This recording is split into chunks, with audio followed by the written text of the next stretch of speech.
Hoy a la mañana di en un hotel de la capital de Buenos Aires una charla para una empresa que se llamó Vivir en el caos o cómo encarar el 2023, que fue el mismo nombre que usé para un curso que di hace unos pocos meses. Creo que en diciembre, más exactamente. Bueno, la empresa lo que quería era ayudar a un grupo de líderes a tener una actitud correcta respecto del año que se está iniciando, que va a ser un año evidentemente problemático.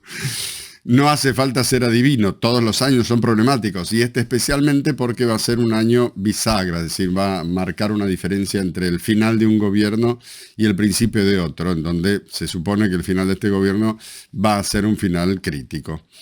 Bueno, con el director de la empresa y la encargada de recursos humanos diseñamos una serie de premisas que yo debía exponer retomando algunas de las cosas del curso para plantear una perspectiva capaz de no aplastar a este grupo de líderes, es decir, de darles una visión capaz de volverlos personas que puedan responder al desafío del año que se está iniciando.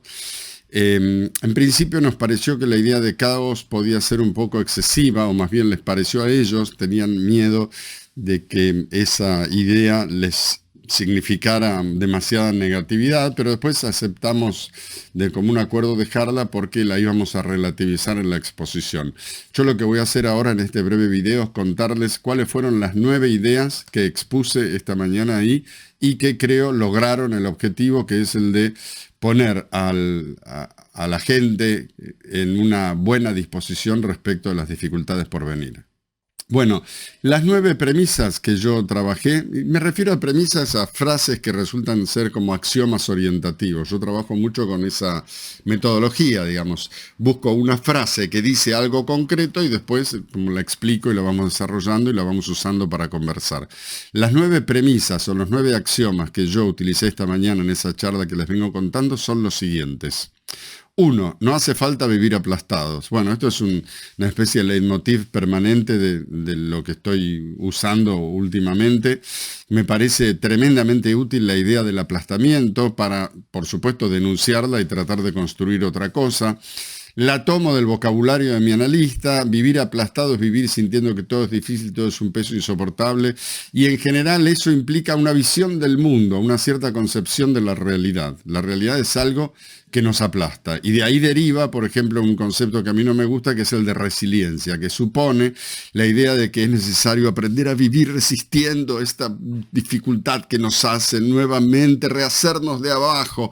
Una especie de situación un poco melodramática, a mi gusto, un poco reblandecida, digamos, excesivamente ligada a la perspectiva de la debilidad y la vulnerabilidad. No porque no haya problemas, sino porque no somos tampoco tan débiles y tan incapaces de que no podamos hacer frente a los problemas. Vivir es eso, es vivir inmerso siempre en una serie de dificultades y viendo a ver qué se hace. Por otra parte, bueno, ya no me quiero adelantar. La premisa número 2 no es desorden, es la vida misma. ¿Por qué? Porque nosotros vivimos con la sensación de que está todo desordenado, la vida misma está desordenada y es necesario poner un cierto criterio, una cierta racionalidad. Yo creo que esa pretensión de orden es una aspiración que nunca va a ser cumplida de modo absoluto, por supuesto, y que ese movimiento en realidad no es desorden, es el movimiento de la realidad exuberante que no tiene un defecto por ser cambiante. Es como la principal enseñanza de la filosofía y de la sabiduría oriental, que el budismo dice, el principio básico de la realidad es la impermanencia, es decir, el cambio. La premisa 3 es la queja es una trampa seductora. ¿Por qué? Es evidente que es lindo vivir a las puteadas y drenar la energía negativa diciendo, mira estos hijos de puta, mira esta mierda ahora. Pero es completamente improductivo, digamos. Es un modo de vida esa insatisfacción y coloca a la persona en un lugar protegido, a salvo, porque se siente un poco superior por vivir puteando a todo, pero en donde no es capaz de generar su propio lugar y su propia diferencia, ¿no? Me parece que es un placer improductivo, e infeliz. La cuarta premisa fue, no es cierto que antes sí, ahora no. Antes sí, ahora no, me parece que resume de una manera muy clara la posición común del sentido común. no solo de la Argentina ni del momento actual. Es una especie de mirada estructural humana, la idea de que antes sí, en cambio ahora. Bueno, esto, para responder a esto, para entenderlo mejor, creo que hay que remitirse a un libro del que hablo siempre, Progreso, de Norberg, un sueco que se tomó el trabajo de investigar minuciosamente la situación actual de la humanidad en todos los aspectos relevantes.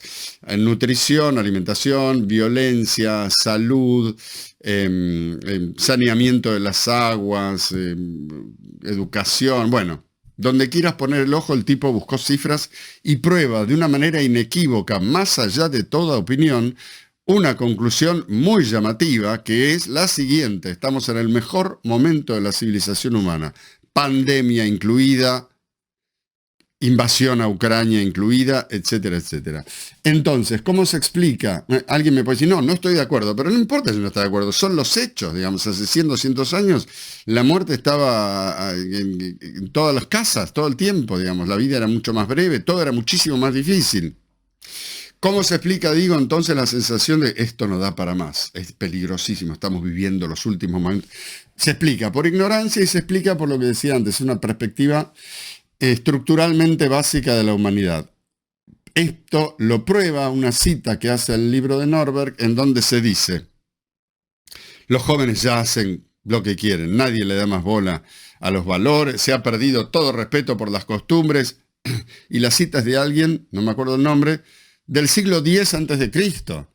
Es decir, más allá de cualquier cosa que pase en la realidad, esa perspectiva no responde a la realidad, sino que responde a una necesidad interna, digamos, de sentir que lo que pasa es grave y antes no pasaba. Bueno, me parece que es muy importante tomar esto en cuenta y desactivar ese truco.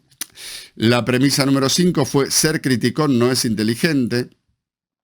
Es, digamos, una premisa que va en contra de la ecuación siempre mencionada de que ser inteligente es tener pensamiento crítico, lo cual para mí es una idiotez absoluta, que todo docente repite como loro sin cuestionar, porque aparte el crítico no es crítico respecto de su crítica, es crítico como un dogma, es el dogma de la crítica. Lo que te enseñan en la escuela, decía Sui Generis, bueno, lo que te enseñan en la escuela es el pensamiento crítico. Bueno, la crítica es una de las variables del pensamiento, pero no es de ninguna manera la reina de la inteligencia. ¿La inteligencia con qué tiene que ver? Con entender, con inventar, con comprender. Digamos, la crítica es una función muy secundaria. Entonces hay que derribar esta idea que tiene en su trasfondo la insatisfacción permanente como valor, y a la absurda y falsa idea de que, bueno, si no señalamos lo que está mal, ¿cómo vamos a mejorar? Cuando está súper probado que la evolución, el desarrollo, no tiene que ver con observar lo que está mal, sino con el desarrollo de un querer, o sea, de un deseo. Podríamos decir, lo que sirve es alentar lo que está bien, lo que funciona, lo que querés, y no estar obsesionado con la falla. Obsesionado con el defecto, no sos productivo, no sos tan productivo como lo contrario. La premisa 6 fue objetivo de vida, de la tragedia a la comedia. Esto también lo tomé de mi analista, que lo tomó a su vez de su escuela.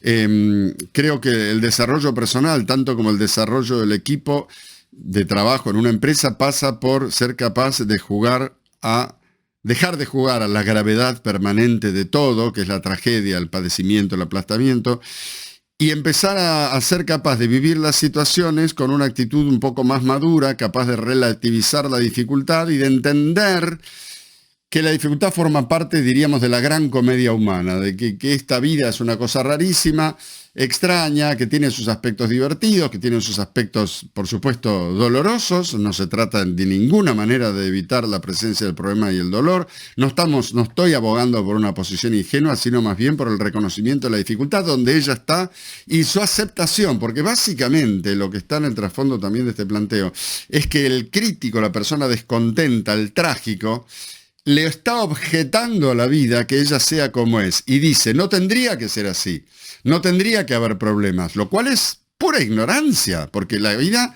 es una circunstancia problemática de origen. La premisa 7 fue: la felicidad trae el éxito y no al revés. Esto es el resultado de un montón de investigaciones de la psicología positiva, que es un movimiento de la psicología que tendrá 20 años, que se dedicó a investigar a las personas que la pasan bien. Digamos, el planteo de ellos es, hasta ahora la psicología estudió a los que la pasan mal para tratar de recuperarlos, de volvernos normales. Y ellos dicen, nosotros vamos a investigar a los que la pasan bien, a los felices, para ayudar a los normales a mejorar. Bueno, muy interesante, y la conclusión de ellos es que la felicidad, lo que dije recién, la felicidad trae el éxito y no al revés. Es decir, que nuestra idea habitual como civilización de que primero la tenés que pasar súper mal para algún día tener éxito y entonces ser feliz, no va. Que en realidad lo que sucede es que si sos feliz, es decir, si cultivás tu bienestar, tu satisfacción, porque felicidad es una gran palabra, pero podemos bajarla. Si cultivás tu satisfacción, tu bienestar, tu diversión, tu contento, vas a tener mejor desempeño y vas a tener más éxito. Es decir, ¿querés ganar plata? ¿Querés que te vaya bien profesionalmente? Tenés que divertirte con lo que haces. Ese es un hallazgo revolucionario y súper hippie de la psicología positiva, que bueno, dicho así brevemente puede parecer sospechoso, pero les recomiendo que lo investiguen porque es muy bueno. Hay un par de libros muy recomendables. Tal vez el que a mí más me gustó fue uno que se llama The Happiness Advantage, la ventaja de la felicidad, de John Achor, que es un psicólogo de Harvard. La premisa número 8 fue somos agentes de contagio permanente. Esto porque la empresa me dijo que le parecía importante resaltar hasta qué punto un líder impone con su estilo, con su humor, con su manera de ser, a su equipo una cierta conducta. Y lo cierto es que un líder severo, crítico, descontento, exigente, hace que un equipo se desempeñe peor y la pase peor, lo cual son dos cosas que van juntas. Y por otra parte, un líder entusiasta, plástico, positivo, con ganas, también es un líder que mejora muchísimo el equipo. Todos nosotros somos agentes permanentes de contagio de nuestra onda. El mundo humano es la interacción entre un montón de personas contagiándose, pero ese factor existe tanto en el grupo de trabajo, en la familia, en el grupo de amigos. Por eso somos agentes de contagio permanente. Y por último, la idea número 9 fue entender sirve, hacer libera. Esto para decir que pensar tiene un sentido, que es entender, no ser crítico y denunciar y ese tipo de ridiculeces que se solían decir tanto antes, que son el sentido común permanente, y me parece que tenemos que darnos cuenta que es errado, sino que pensar tiene que ver con entender cómo funcionan las cosas y que eso es útil porque uno se orienta, uno entiende mejor dónde está parado, qué quiere y cómo avanzar. Entender sirve, hacer libera, porque después hay un paso que tiene que ver con la acción.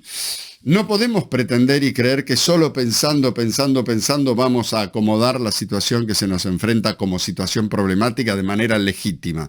Hay que entender que hay que actuar.